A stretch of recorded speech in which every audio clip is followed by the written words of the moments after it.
Hello everyone, November the 14th. This is such a super interesting time we're in. Everything seems to be breaking open all at once, it seems.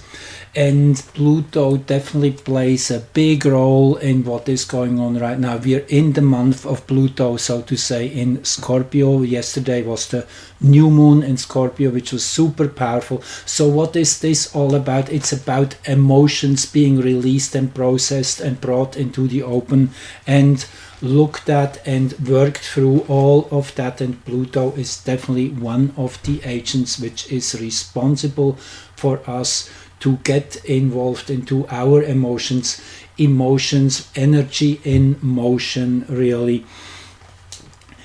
So Pluto turned retrograde just a month ago on October the 11th, and actually Ron Scott and Mariana Getova brought that up. It's a very interesting little detail about Pluto. Pluto actually is not a single planet. Pluto is a planetary system. Here you see it. It's moon Charon or Charon, the ferryman circling around Pluto, the lord of the underworld.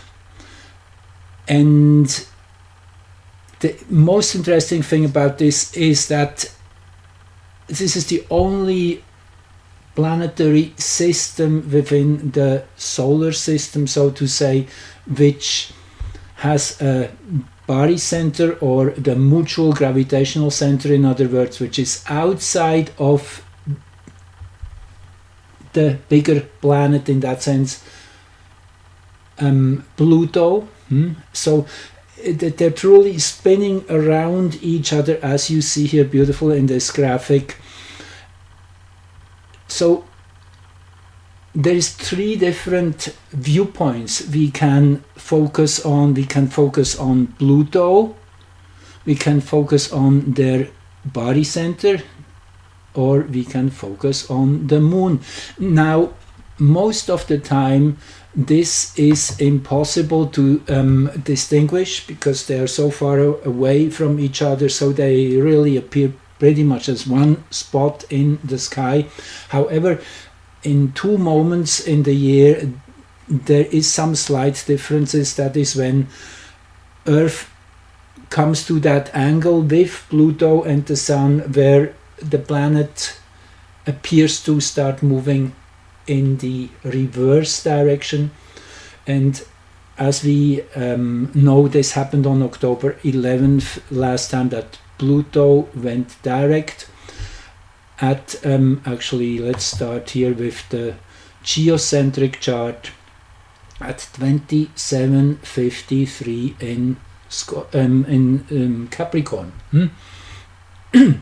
So anyway, so the discussion is this, which is the moment we should look at, or has each of those three moments an impact? And they are quite different, as you see. So Pluto in itself, the bigger of the two, turned into direct motion as seen from Earth at 2 o'clock in the morning on that day, versus Charon turned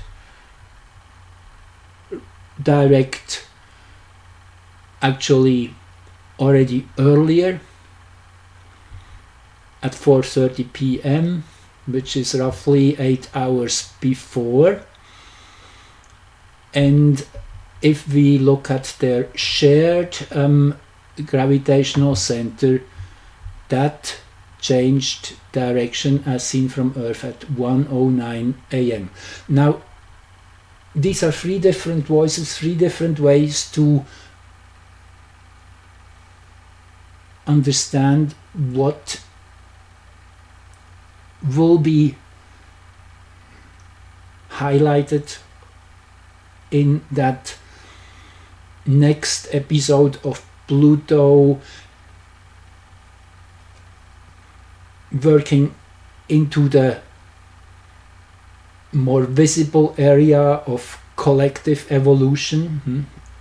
it's the going forward process which always works into new territory, and then when a planet starts moving backward, that is when the integration is happening of what has been accomplished, what has been touched on through these months of direct motion. There comes a moment of integration, and then again a new push of going into a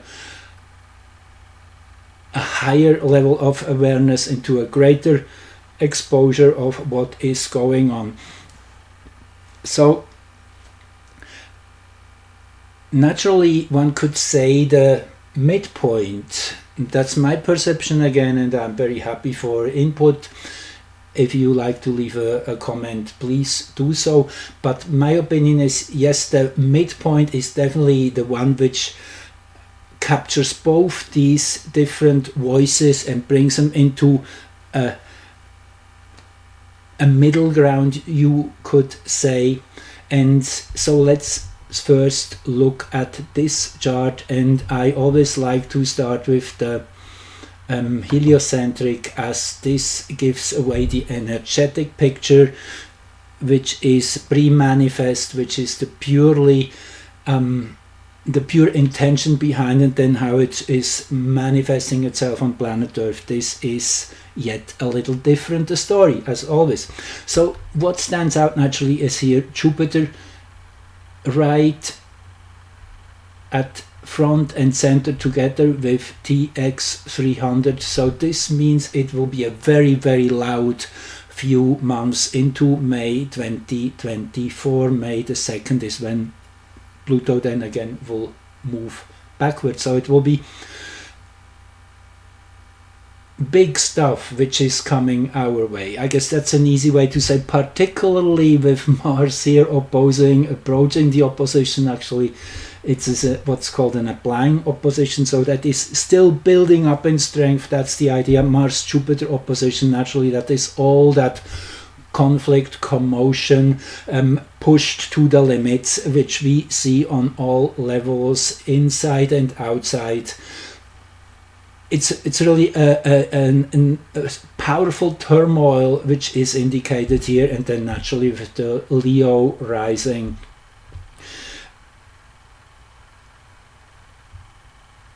If we now go into the geocentric, actually I should stay here with the heliocentric for a while. Now this is true for all these three charts which we will be looking at.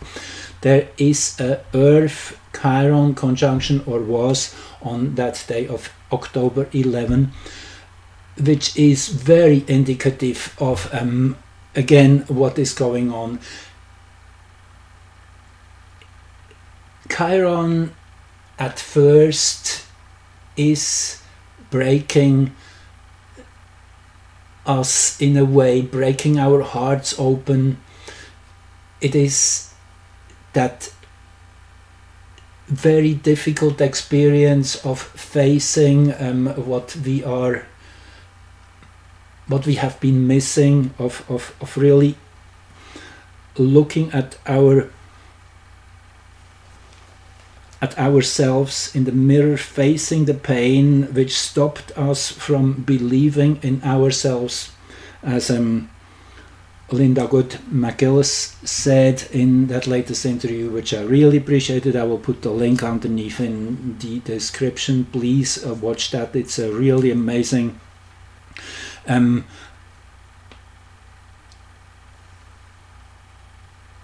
perspective she shows of what the collective is going through, what we each are going through.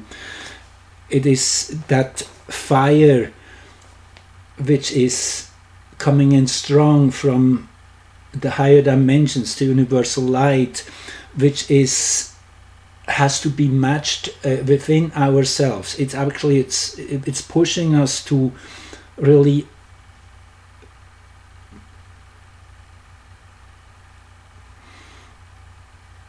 receive that fire and express it. And naturally the first stage is it triggers strong emotions, anger probably being at the forefront. So first embracing that anger and being that anger, being conscious in that anger, expressing it. This is the universe wanting you to speak your mind. This is important. This is a very important stage we are at of everything coming to the fore and being in the light. And in that sense, the first stage naturally is very difficult to integrate all that and accept that we have been sabotaging ourselves, we have been not believing in ourselves, all of that coming to the forefront. So it is also the merge of the mental with the emotional to truly understand why we have these emotions and honor them and express them. So that's all very much Pluto. Now, see, if we now go into the geocentric, how it's expressing itself. So what stands here in this chart out is Uranus here in a perfect T-square with the horizon here in this collective global chart. And again, that is their shared voice. Now, what is interesting, as soon as we go to Pluto's signature alone, then we have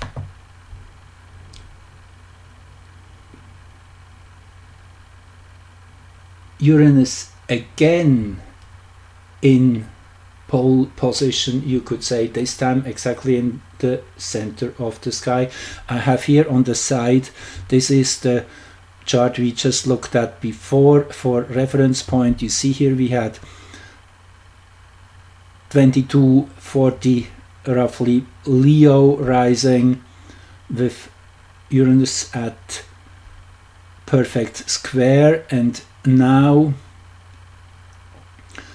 in this chart here, which is about an hour later, that Pluto turned direct from Earth's perspective.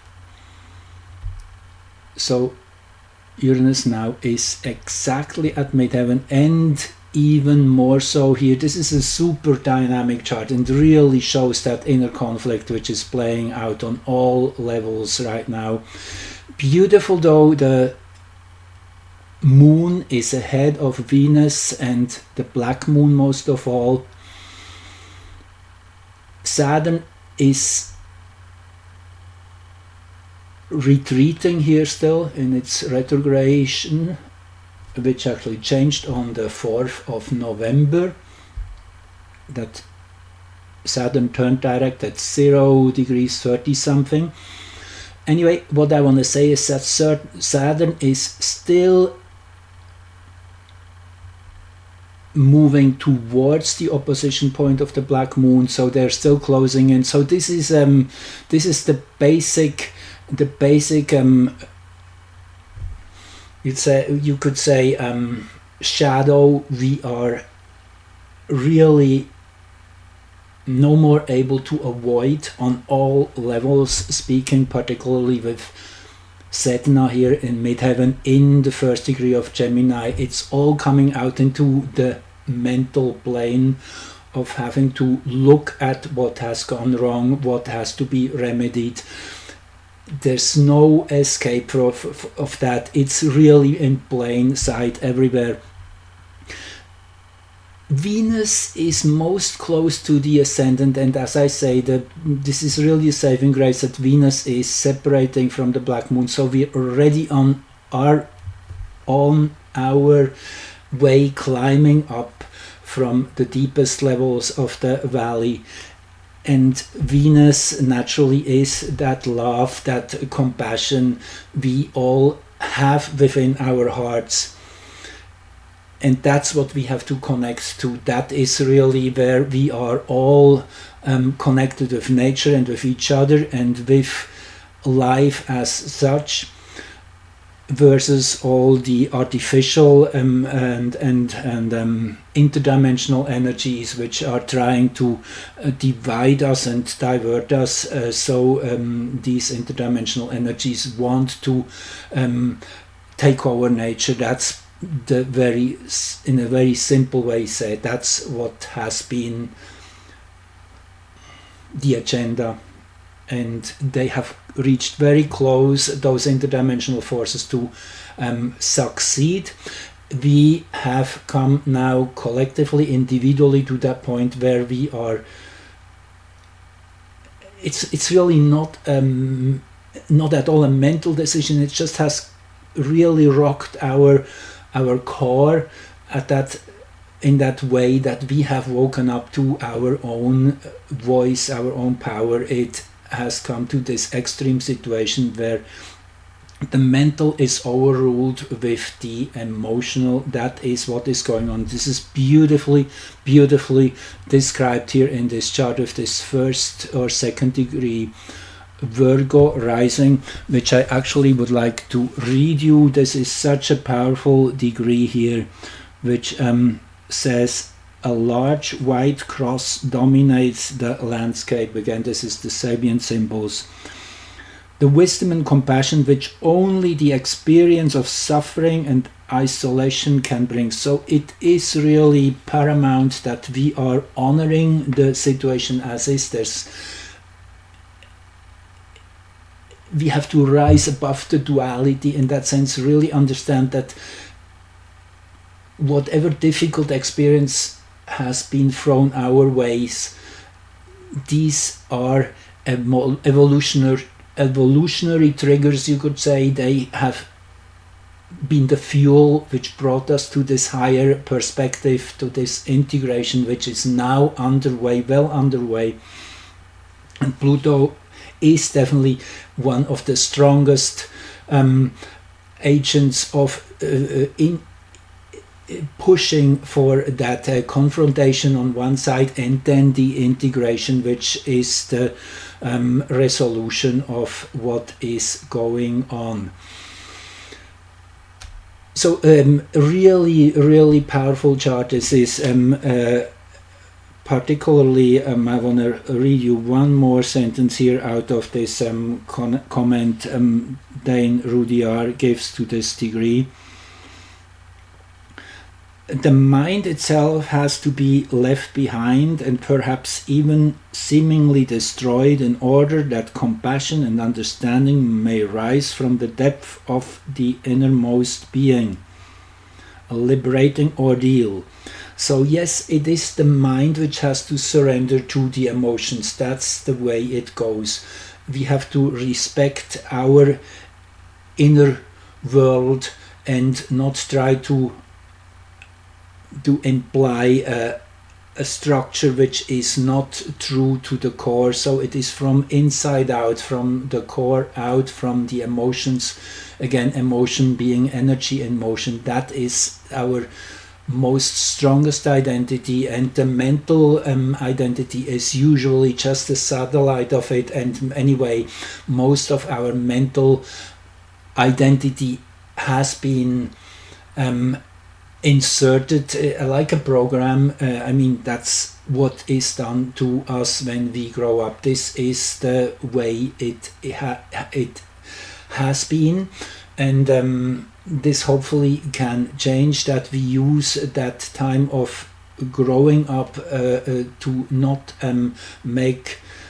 turn kids into machines and robots and program them to be valuable soldiers and workers and whatnot, but to really grow up in and esteem their emotional reality and identity, and in that sense let that be the guiding factor, and the mind being just the servant of that greater self who we are within ourselves. I guess you get the picture. That is the big shift which is underway.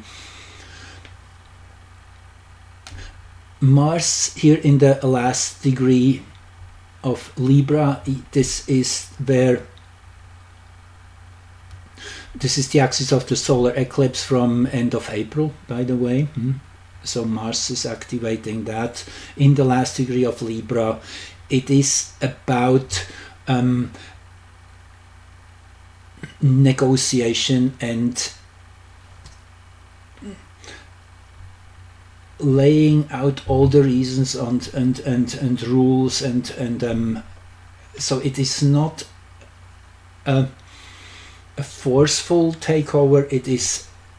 It has to come from a place of insight and reason and negotiation. Very important. So anyway, this is Pluto's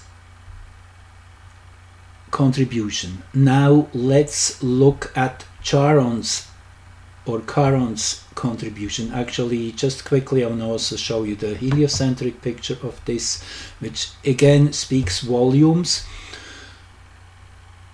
So there's this heliocentric Uranus-Venus conjunction right at the apex of the chart. Uranus, by the way, so strongly placed. Yes, that's also very strong indication that freedom, liberty, all these great values are gaining momentum by the day, that we are really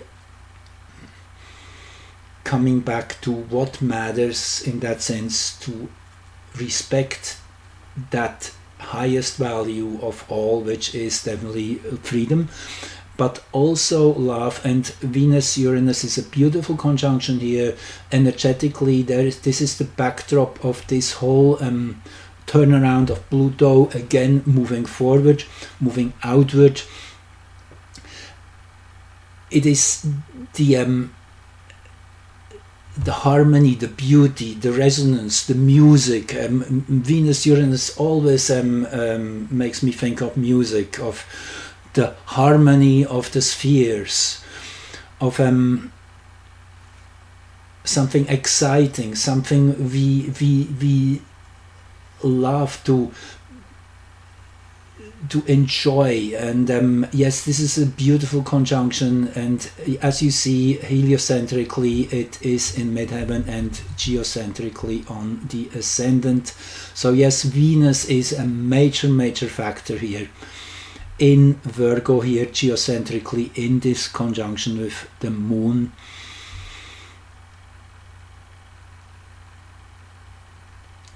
Really taking that black moon Saturn, that dark theme, into resolution and integrating it and healing it. Moon in Virgo, I always loved the Virgo moons. It is a time when we realize we are our own best friends. We take care of what is playing out on our more primitive layers of being, you could call. I mean, it's the inner child in a way. That's the moon often, but it's also our really instincts, our deeper nature, which is definitely more profound and more bedrock than the mental identity we have. So this moon Venus is really strongly resonating, bringing the solution, the resolution, where we should focus ourselves. And AW 197 here is the art of war. On one end, it is the understanding of using an energy in the way it serves us, and any energy in that sense can be turned around like a boomerang and used in our advantage. That's what's been going on already since quite a while. Very artfully, very skillfully, we are using that momentum which is generated from that deep emotional layer, and directing it in a way that it will bring us more into the light, more into that integration which we are in the midst of. So let's now have a peek at Charon, which again, just to go back to this picture here, you see Charon is in a way an extreme expression of that system. It's the satellite. It is in that sense also the weaker voice, the one which is more obeying Pluto than Pluto is obeying Charon. However, again, this is the beauty of it, they are really spiraling around each other, so it is a dual energy as such, which again shows that basic issue of Scorpio, of bringing integration of extreme polarities. So let's look at Charon's moment of turning direct, as I say, which happened about 8 hours before Pluto changed motion. Most interesting here, first of all, is the galactic center here at the towering over the Earth's meridian, 000 west. A very powerful axis which really literally divides planet Earth in two hemispheres, east and west. Yes, it is an agreement in that sense. However, collective agreements have enormous power, so that's why this is the collective chart works very well, particularly the meridian which goes from north to south pole. Everyone living being on that line will experience reality in that center line, the galactic center. So here at the top of the chart, the galactic center again is that higher guidance from a spiritual reality, a way higher. It's a greater entity, a greater being. It's like the solar systems, the many stars are cells within that galactic oneness. So this is when the galactic center appears, this always shows that yes, we're going back to source. Source is at the helm here, that's what you could say. So yes, Charon being the ferryman, kind of, it's that strokes to both sides in a more extreme way, showing the expanse of the event which we are experiencing, with Pisces rising, Neptune at the equatorial ascendant opposing here the vertex being where we are guided to go to evolve towards in the 7th house. Yes, this is a unification, absolutely, which is on its way. And here the moon is even in a much more intimate conjunction with Venus, so on that a more deeper and more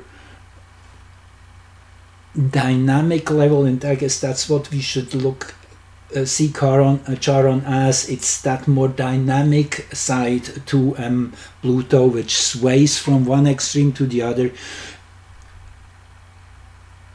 This is at the core, the love, the beauty, also the richness of emotions, to really appreciate that every emotion has a high value. This is a part of the conditioning that we are told certain emotions are bad. Every emotion has its place, and they are stepping stones to reach to a higher integration if we accept them and allow them to be playing out in their fullness, to embrace it. And yes, as we do that, we bring it into the light, we are giving consciousness to it, acknowledgement, all of that, very, very important. So with that Pisces rising, it is I mean, Pisces is such a universal sign. It is the ocean itself. It is the vast expanse of space. So it is that cosmic part within ourselves which wants to be embraced.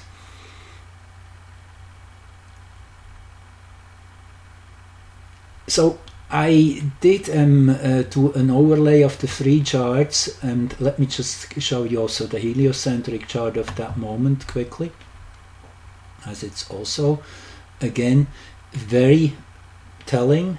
Mercury this time here highlighted at the 7th house cusp together with Pherois. Pherois actually is even more exact here.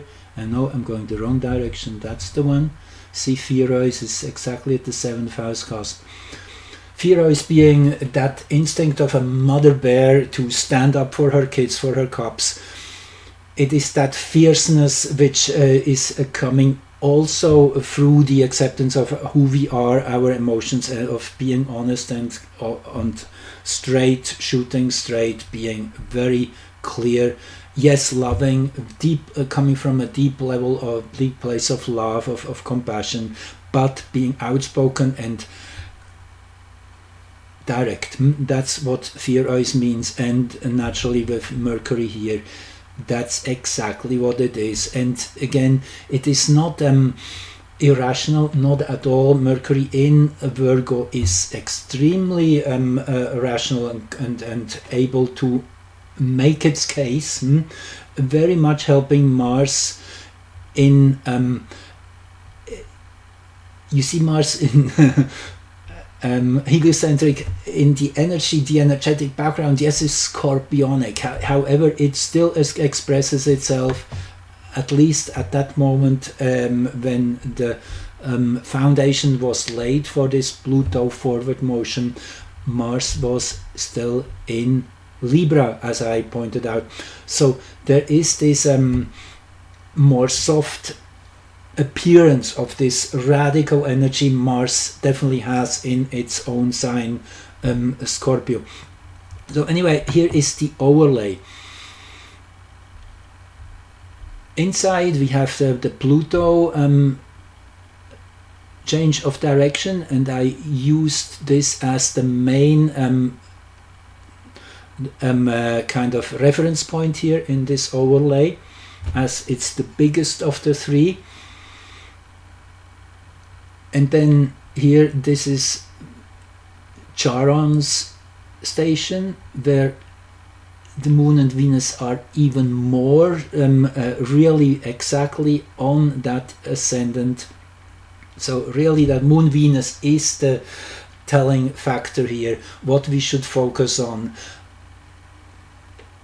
Connecting with that goodness, that basic goodness which we all are carrying within ourselves. This is what Jacqueline Hobbs, Oracle Girl, calls the loving presence. It's everywhere. It's the nature of this reality. It's the signature of space. It's coded into each atom, into each, even into the quantum vacuum. It is loving presence. And if we just allow that to fill us and to be as absorbed, this is all which matters. This brings back that connectivity, and that brings back all the powers which we need, which come from the heart, from that center of who we are, which is the direct connection to the universe, to the galactic center too. So it's really, in the end, as difficult a process it might appear to be, that integration of all the shadows and all our deep emotional issues and whatnot. And I mean, it is coming up to the surface. It is that universal light which is so strong, nothing can really be staying in the dark anymore. That's where it is, and each individual experiences this in their own way. So this is the geocentric, and I also have here the heliocentric overlay. Again, shows how Jupiter, and here I chose the Pluto Charon midpoint. They're actually not the midpoint. They're shared body center, gravitational center, where they both move around. Because from a heliocentric picture, I think they are really more working as a oneness, and that's why I chose to have this as a reference point. And here again, you see Jupiter and Mars here, really dominant structure here, together with that Uranus. Again, to repeat what I said before, intense, powerful, expansive, loud,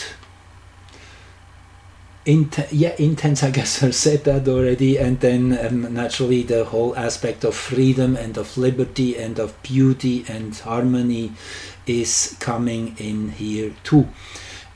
One last thing I just did the time-space midpoint of these two turning their direction as seen from Earth, which gives them equal value. That is maybe the difference you see if you would look at this picture once more. Then naturally the midpoint, the mutual midpoint, is much closer to Pluto than to Charon in a way. And however, if we disregard size and just look at the time-space coordinates of their two turning points, this is the where they meet each other, these two moments. And I found it super interesting that here in the consciousness line, the power line, the plumb line, and it just appears to have such a weird angle because we are here on a high latitude, but this is really the crown of the tree, and this is the roots, is that very same degree, the 7th degree of Virgo and Pisces, where the moon is in their shared chart, as well as in here it is in their in Pluto's directional turn. So this really brings emphasis to this here it is again, this 7th degree of Virgo and Pisces. And I looked up the well, first of all, the hexagrams. Let's speak of those for a moment, which are ruling those 2 degrees. This is 40, which is deliverance, liberation, and on the other side is family, number 37 in the I Ching. 2 very powerful oracles which are actually working together, which are helping each other to gain traction. It is a very tribal energy of helping and working and standing together. If you go into the Sabian symbols, the 7th degree of Virgo is a harem, which is a very interesting thing to consider. It is kind of that subservience and waiting and being there at hand for whatever the master is choosing. It's kind of shows that level of not yet taking the power in one's own hands. So this is really a process, and this is naturally an organic process. It doesn't happen overnight, but it is at the root of that whole issue is that inability. So many people still feeling that way, looking up to a parental figure, someone who is their master, who will tell them what to do and when and what not and such. So interesting, the opposing polarity here at 7 degrees Pisces, and this is let me just find it for you.